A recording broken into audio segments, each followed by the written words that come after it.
गांव की दहलीज पर अंजलि एक समृद्ध परिवार में पली बड़ी थी। उसके पिता एक बड़े उद्योगपति थे और उसकी माँ एक समाजसेवी। अंजलि की जिंदगी रंगीन और सुविधाओं से भरी थी। उसे महंगे कपड़े, बड़े बड़े रिजॉर्ट और पार्टियों की जिंदगी जीने की आदत थी।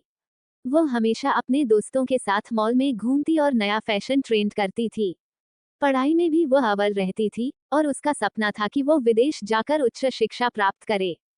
एक दिन अंजलि की मां ने उसे बताया कि उनका परिवार एक साधारण लेकिन अच्छे परिवार के लड़के से उसकी शादी करना चाहता है। लड़का गांव से था और उसका नाम था रामू। अंजलि को ये बात सुनकर आश्चर्य हुआ। गांव? लेकिन माँ, मैं कभी गांव नहीं गई हूँ, उसने कहा। उसकी माँ ने समझाया, हर जगह की अपनी खूबसूरती होती है और तुम्हारे लिए यह एक नई शुरुआत हो सकती है। शादी की तैयारी में अंजलि का दिल न जाने क्यों भारी था। उसने रामू के बारे में सुना था, वो एक मेहनती किसान था जो अपने परिवार के साथ गांव में रहता था। जब उसकी शादी का दिन आया तो अंजलि ने मन में अनेक सवाल उठाए। जब वह गांव पहुंची तो उसे गांव की सादगी और हरियाली ने प्रभावित किया। रामू साधारण कपड़ों में था, लेकिन उसकी आंखों में एक अजीब सी चमक थी। पहली मुलाकात में ही रामू ने अंजलि को मुस्कुराते हुए कहा, आप यहाँ आकर बहुत खूबसूरत लग रही हैं। शादी के बाद जब अंजलि गांव आई तो उसे कई चीजें अजीब लगीं। घर का माहौल, जीवन शैली और खान पान उसके लिए नए थे। रामू के माता पिता साधारण और मेहनती लोग थे। उन्हें शहर की चकाचौंध से कोई मतलब नहीं था। अंजलि ने अपने सास ससुर के साथ संवाद स्थापित करने की कोशिश की, लेकिन उनके सरल विचार और उसके ऐशो आराम के जीवन में बड़ा फर्क था। गांव में उसकी कठिनाइयां शुरू हुई। गांव में काम करते समय अंजलि ने देखा कि रामू अपने खेतों में दिन रात मेहनत करता है। उसे किसानों की कठिनाई और मेहनत का एहसास हुआ। एक दिन जब उसने खुद खेतों में काम करने की कोशिश की तो उसे पता चला कि यह कितना कठिन है।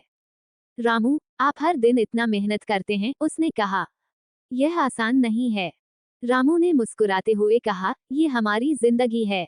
मेहनत से ही हम आगे बढ़ते हैं। धीरे धीरे अंजलि ने गांव की जिंदगी को अपनाना शुरू किया। उसने घर के काम में मदद करना सीखा और गांव की महिलाओं के साथ बैठकर बातें की। उसने महसूस किया कि गांव की महिलाएं कितनी मजबूत और सहनशील होती हैं। वो अपने नए जीवन को स्वीकार करने लगी, लेकिन फिर भी शहर की यादें उसे सताती थीं। एक दिन जब अंजलि उदास थी, रामू ने कहा, देखो, हर जगह की अपनी खासियत है। तुम यहाँ खुश रहना चाहती हो तो इसे अपनाना होगा। तुम्हारी खुशी हमारे परिवार की खुशी है। उसकी बातों ने अंजलि को प्रेरित किया। उसने ठान लिया कि वह गांव की जिंदगी को पूरी तरह से अपनाएगी। उसने अपने गांव के बच्चों को पढ़ाने का फैसला किया और उन्हें सिखाने के लिए खुद को तैयार किया। अंजलि ने गांव में एक छोटा सा स्कूल खोला। पहले तो बच्चे उसे देखकर संकोचाते थे, लेकिन धीरे धीरे उन्होंने उसे स्वीकार किया। अंजलि ने बच्चों को न केवल पढ़ाई बल्कि जीवन की बातें भी सिखाईं। उसने उन्हें बताया कि शिक्षा कितनी महत्वपूर्ण है और कैसे यह उनके भविष्य को बदल सकती है। जैसे जैसे समय बीतता गया, अंजलि और रामू के रिश्ते में भी गहराई आई। रामू ने अंजलि की मेहनत और उसके प्रयासों की सराहना की। अंजलि ने रामू के परिवार के साथ अपने रिश्ते को भी मजबूत किया। एक दिन रामू ने कहा, तुम हमारी जिंदगी में एक नई रोशनी लेके आई हो। तुमने हमें दिखाया कि शिक्षा कितनी अहमियत रखती है। अंजलि ने गांव में रहते हुए कई बदलाव किए। उसने महिलाओं के लिए सिलाई कक्ष खोला, जिससे उन्हें आत्मनिर्भर बनाने में मदद मिली। गांव में उसकी लोकप्रियता बढ़ गई। शहर की अंजलि अब गांव की अंजलि बन चुकी थी, जिसने अपने दिल में गांव की मिट्टी को समाहित कर लिया था। उसने रामू के साथ मिलकर एक नई जिंदगी की शुरुआत की। अंजलि और रामू ने मिलकर गांव में एक पुस्तकालय भी खोला। उन्होंने गांव के बच्चों को पढ़ाई के लिए प्रेरित किया और उन्हें सही दिशा में आगे बढ़ने की सलाह दी।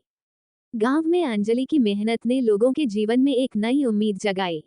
वे अब अपने बच्चों को पढ़ाने और उन्हें आगे बढ़ाने के लिए प्रेरित हुए। कुछ सालों बाद अंजलि ने गांव में एक युवा महिला नेता के रूप में पहचान बनाई। उसने गांव की महिलाओं को एकजुट किया और उनके अधिकारों के लिए आवाज उठाई। रामू और अंजलि का रिश्ता और भी मजबूत हुआ। उन्होंने एक दूसरे के सपनों को समझा और एक दूसरे का समर्थन किया। अंजलि ने ये समझा कि असली खुशियां केवल पैसों में नहीं होती, बल्कि लोगों के दिलों में होती हैं। उसने गांव की सादगी को अपनाया और एक नई जिंदगी जीने का निर्णय लिया। उसने रामू के साथ मिलकर न केवल अपने जीवन को बदला, बल्कि पूरे गांव को भी आगे बढ़ाने में योगदान दिया। इस तरह अंजलि ने अपने पति और गांव के लोगों के साथ मिलकर अपनी जिंदगी को एक नई दिशा दी। उसने ये सीखा कि असली अमीरी दिल में होती है और जीवन का असली उद्देश्य लोगों के लिए कुछ करना है। गांव की दहलीज पर खड़ी अंजलि ने एक नई पहचान बनाई और वह अमीर लड़की अब गांव की सच्ची रानी बन गई थी। ये कहानी हमें सिखाती है कि जब हम अपने पूर्वाग्रहों को छोड़कर किसी नए जीवन को अपनाते हैं, तो हम अपने आप को और दूसरों को बदल सकते हैं। जिंदगी की असली खुशी दूसरों के साथ मिलकर जीने में है।